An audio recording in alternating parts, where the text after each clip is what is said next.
Hello everyone, welcome back to mind मिट SSC. आज की वीडियो में हम देखने वाले हैं सेफ स्कोर क्या रह सकता है या सेफ अटेम्प्ट जो भी कह लो आप, क्योंकि अभी तो एग्जाम्स ऑनगोइंग चल रहे हैं। सीएचएसएल के 30th को ख़त्म हो जाएगा, तो उसके बाद जब आंसर की वगैरह आ जाएगा तो एक कट ऑफ का हम आइडिया लगा सकते हैं क्या हो सकता है क्या नहीं हो सकता है। ठीक है, जो नया अपना 21 परसेंटाइल फॉर्मूला है उसके बेसिस पे फिलहाल अभी हम जानते हैं सेफ स्कोर क्या रह रहा है आजकल जो एग्ज़ाम चल रहे हैं। और पहले मैं मतलब एनालिसिस के जो भी वीडियोस बनाए मैंने, तो जिनके भी आने वाले टाइम में एग्ज़ाम्स हैं तो मैंने सारा लगभग कॉन्सेप्ट कवर कर रखा है और वही चीज़ें बार बार रिपीट हो रही हैं। तो जिन्होंने नहीं देखा है वो जाकर के जो भी पुराने एनालिसिस के वीडियोस पढ़े हैं उसमें मैंने रिवीजन कराया बहुत इफेक्टिवली मैथ्स वगैरह का।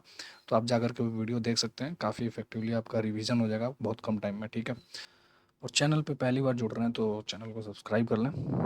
और मैं कम्युनिटी पोस्ट में क्वेश्चंस वगैरह ड्रॉप करता रहता हूँ वहाँ पे, तो आप वहाँ पे जाकर के क्वेश्चन को सॉल्व कर सकते हैं जिस वैरायटी का क्वेश्चन अभी पूछ रही है एसएससी। ठीक है, तो ज़्यादा टाइम वेस्ट नहीं करते हैं, स्टार्ट करते हैं।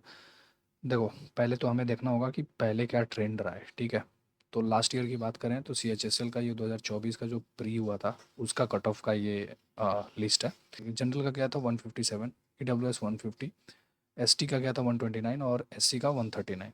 ये हो गया LDC. LDC GSL lower divisional clerk होता है, और ये होता है डीईओ डेटा एंट्री ऑपरेटर। इसका काफ़ी हाई गया था, इसका गया था 176। 176 इसका तो मतलब काफ़ी हाई जाता है, काफ़ी हाई जाता है। जो भी रहेगा उसमें 20 मार्क्स के अप्रॉक्स आप ऐड कर सकते हैं। तो आज हम बात करने वाले हैं जो सेफ स्कोर मैं बताऊंगा वो इसको लेकर के बताऊंगा एलडीसी वालों के लिए। वैसे भी इस बार की जो वैकेंसी है उसमें एलडीसी और जेएसए का ज़्यादा पोस्ट है, डीयू के काफ़ी कम है, मतलब 5 से 10 होंगे आई थिंक शायद। वो भी दिखाऊंगा मैं आपको अभी वैकेंसी का पूरा लिस्ट किस मिनिस्ट्री में कितना क्या है। तो जनरल से 157 क्या था जो कि काफ़ी हाई कट ऑफ था, बट वैकेंसी थी यहाँ पे 3700 के आसपास प्लस थी। इससे ज़्यादा ही थी वैकेंसी, बाद में शायद इंक्रीज भी हुई थी।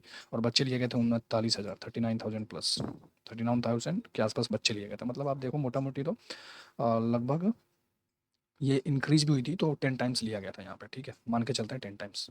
तो अगर वही रहने वाला है इस साल भी, अगर तो हम बात कर लें अगर कट ऑफ क्या रह सकता है, एक ऐसे ही आइडिया में लगा रहा हूँ। वैसे आंसर के आने के बाद क्या होता है कि एग्जैक्टली पता चलता है, क्योंकि अभी सबको आइडिया रहता है कि मैंने 80 अटेम्प्ट किया, 85 अटेम्प्ट किया, बट उसमें क्या होता है एक्यूरेसी मैटर करता है। अगर सपोज मैंने 90 किया और 90% एक्यूरेसी है तो मेरा काफ़ी ड्रॉप हो जाएगा नंबर, या 85% एक्यूरेसी है तो। ठीक है, तो अभी सबको लगता है कि अच्छे मार्क्स आएंगे, बट जैसे ही आंसर की आती है तो सब कुछ क्लियर हो जाता है। तो वो टाइम पे चीज़ें बताना ज़्यादा ईजी रहता है, एक बार ही आंसर किया जाती है उसके बाद। ठीक है, तो बात कर लेते हैं यार सेफ अटेम्प्ट की। तो अगर आपके पहले तो यहाँ पे मैं मैथ्स, इंग्लिश, रीजनिंग और जीएस, ये तीन जो सब्जेक्ट हैं इसके मैं लिख देता हूँ इस बार का क्या ट्रेंड रहा है और किस टाइप का अटेम्प्ट हो रहा है। ठीक है, मैं फिलहाल ये अटेम्प्ट की बात कर रहा हूँ, इस अटेम्प्ट के बेसिस पे बता रहा हूँ सेफ स्कोर क्या हो सकता है। मैथ्स में क्या हो रहा है ना, मैथ्स में आराम से 23 के आसपास क्वेश्चन हो रहा है जिसकी अच्छी तैयारी है।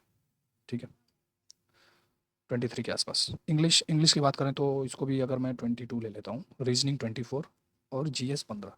ठीक है, तो कितना हो जाएगा 45, 60, 80, 84। ठीक है, 84 अटेम्प्ट हो गया, मान लो लगभग 85 अटेम्प्ट हो गया। ठीक है, और अगर मेरा इसमें 95% की एक्यूरेसी 90 to 95% के बीच में होती है तो आई थिंक एक ये डिसेंट स्कोर माना जाएगा। ठीक है, अगर मैं 85 का 90% निकालूँ तो कितना हो जाएगा 76 क्वेश्चंस, मतलब आपका जो है 76 यानी 152 के आसपास। तो अगर आपका स्कोर, पहली बात तो ये अटेम्प्ट बता दिया मैंने क्या रह सकता है, इसमें प्लस माइनस कर सकते हो, किसी का हो सकता है यहाँ माइनस हो जाए, मतलब 22 क्वेश्चन हो, रीजनिंग में 23 सही हो जाए। ठीक है, यहाँ 24 हो जाए, यहाँ ज़्यादा हो जाए। ठीक है, मैं एक अच्छा मतलब जो बंदा सिर्फ पढ़ाई करता है मैं उसकी बात कर रहा हूँ, उसको एवरेज मान के चल रहा हूँ। क्योंकि यार देखो इस बार वैकेंसी 3100 के आसपास है, तो जो पढ़ने वाले हैं ना, जो बिल्कुल डिटेल बिल्कुल लगे रहते हैं दिन रात, उन्हीं का होना है, तो कट ऑफ हाई ही जाएगी। ठीक है, तो सेफ स्कोर मैं ये मान के चलता हूँ, अगर आपका 80 से 80 नहीं, 85 पकड़ लो, मैंने यहाँ 85 लिया था तो यही वाला लेके चलता हूँ मैं अगर। ठीक है, तो 85 से एवब आपका अटेम्प्ट है, एक्यूरेसी 90 to 95% से कम नहीं होनी चाहिए, तो ही आपका चांस है। मतलब कहने का ये है कि अगर आपका 150 प्लस बन रहा है, 150 के आसपास, तो आप बिल्कुल सेफ हैं। मतलब आपका 152 या 154 आ रहा है यूआर से मार्क्स, तो आप सेफ हैं। बट अटेम्प्ट ज़्यादा होना चाहिए, जैसे कभी क्या होता है 90 प्लस भी अटेम्प्ट हो जाता है। ठीक है, और मान लो मैंने 90 प्लस अटेम्प्ट किया और 80 या फिर 79, 78 ऐसे करेक्ट हो रहे हैं, तो बाकी माइनस मार्किंग भी होता है। तो सब कुछ करके इतना नंबर अगर आपका आता है ना 152 के आसपास, तो आई थिंक ये ज़्यादा बेहतर स्कोर कहा जाएगा, और ये कि सेफ स्कोर के कैटेगरी में आ सकता है। ठीक है, 152 टू 154 लास्ट ईयर का जो परसेंटाइल, सॉरी लास्ट ईयर का जो फॉर्मूला था नॉर्मलाइजेशन का वो थोड़ा अलग था। अगर उस पर बात करें, अगर अभी जो नॉर्मलाइजेशन फॉर्मूला है 21 परसेंटाइल का, अगर सेम वैकेंसी हो और सेम नंबर ऑफ स्टूडेंट्स वगैरह सब कुछ सबके नंबर उतने ही रहे, तो ये जो 157 है ये घट के हो जाता है आपका इस साल 150, सॉरी 148 के आसपास। ठीक है, आई मीन 2024 में। इतना आता अगर इक्वी परसेंटाइल मेथड यूज़ किया जाता तो। ठीक है, 148 प्लस माइनस टू कर, माइनस तो नहीं प्लस टू कर लो, 148 टू 150। बट अभी क्या है, ये तब की बात है जब वैकेंसी कितनी थी, 3700। अभी कितनी है वैकेंसी, 3100। 3100 है, 3100 के आसपास। ठीक है, बढ़ेगी या घटेगी वो नहीं पता है अपने को। तो हम लोग ये मान के चलेंगे कि इसमें 4 नंबर ऐड ही कर लो, 4 से 5 नंबर, तो 52 टू 54, 152 टू 154 एक अच्छा स्कोर का आ जाएगा, एक सेफ स्कोर है। ठीक है, 150 पे आप अगर हो यूआर कैटेगरी से तो बॉर्डर पे है। अब बाकी के जो कैटेगरी वाले हैं वो इससे आइडिया लगा सकते हैं कि अगर यूआर का इतना जा रहा है तो आप लगा लो ओबीसी का भी इसी के आसपास जाता है, 2-3 नंबर कम कर लो। अगर 154 जा रहा है तो 152, अगर यूआर का 154 है तो ओबीसी का हो जाएगा आपका 152, ईडब्ल्यूएस का 150 हो जाएगा, ज़्यादा डिफरेंस मिलेगा नहीं। ठीक है, तो ये चीज़ें हैं। बाकी मैं एक काम करता हूँ, इस बार का थोड़ा आपको एक वैकेंसी दिखा देता हूँ सो दैट आपको एक आइडिया हो जाएगा। ये जो लिस्ट आपको दिख रहा होगा ये स्टेट वाइज या फिर जोन वाइज जो वैकेंसीज अलॉट की जाती हैं, ठीक है, एसएससी को, तो उसके थ्रू है। और ये डायरेक्ट आपको यहाँ पे दिख जाएगा जो भी मिनिस्ट्रीज हैं, डिपार्टमेंट, और उसमें किस में कौन सी कैटेगरी में कितनी वैकेंसी है, यहाँ पे टोटल लिख के आ जाएगा। ये देखो यहाँ पे, एक सेकेंड, तो यहाँ पे ये टोटल वैकेंसी लिख के आ जाएगा। ठीक है, ये मिनिस्ट्री हो गई, ये डिपार्टमेंट हो गया, ये डिपार्टमेंट हो गया, मिनिस्ट्री हो गई, ये यूआर का हो गया, ये टोटल हो गया, ये एससी, एसटी, ओबीसी, ईडब्ल्यूएस, ये पूरी कैटेगरी वाइज यहाँ पे दे रखा है पूरा लिस्ट। तो अब देखते हैं इसमें, ये पूरा लिस्ट दे रखा है। मैं स्लोली इसको स्क्रॉल कर रहा हूँ सो दैट आप पॉज करके अगर आपका कोई फेवरेट कोई आपको लगता हो कि इस मिनिस्ट्री में मैं लेना चाहूँगा तो उसमें आपको वैकेंसी का भी आइडिया लग जाएगा, लगे हाथ। तो आप पॉज कर सकते हैं वीडियो और देख सकते हैं। ये देखो सारे मिनिस्ट्री का यहाँ मिल जाएगा आपको। तो ये है, और टेंटेटिव वैकेंसीज यहाँ पे लिख के आ रहा है देखो, 3131 टोटल वैकेंसीज है। तो ये है पूरा। डीओ की बात देखो, ये मैं डीओ की बात कर रहा था ना, ये सिर्फ यहाँ पे है डीओ की वैकेंसी कितनी हो रही है, 5, 6, 26, 1, 32, 33, टोटल 33 है डीओ की।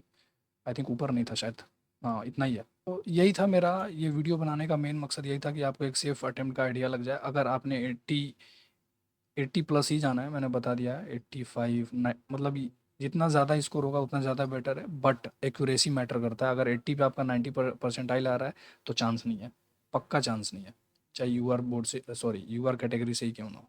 80 अगर कर रहे हो, 90% भी है तो भी 72 बन रहा है, चांस ही नहीं है दूर दूर तक 140 या 144 वालों का। ठीक है, तो यही है आज का वीडियो। यहाँ तक वीडियो देखने के लिए बहुत बहुत धन्यवाद। आई होप आपको वीडियो अच्छा लगा होगा, और मिलते हैं फिर नेक्स्ट वीडियो में। और आपको रिवीजन वगैरह के लिए कुछ देखना हो तो चैनल पे आप विजिट कर सकते हैं, प्लेलिस्ट वगैरह चेक कर सकते हैं आप। और चैनल को सब्सक्राइब ज़रूर करें, मैं डेली डालता रहता हूँ कम्युनिटी पोस्ट पे जो भी मुझे क्वेश्चंस मिलते हैं डेली बेसिस पे, जो भी शिफ्ट होते हैं, तो वहाँ से क्वेश्चन को ज़रूर सॉल्व करें। आई थिंक वहाँ से काफ़ी ज़्यादा बेनिफिट होगा आने वाले शिफ्ट वालों को भी। ठीक है, तो मिलते हैं फिर नेक्स्ट वीडियो में, तब तक के लिए बाय।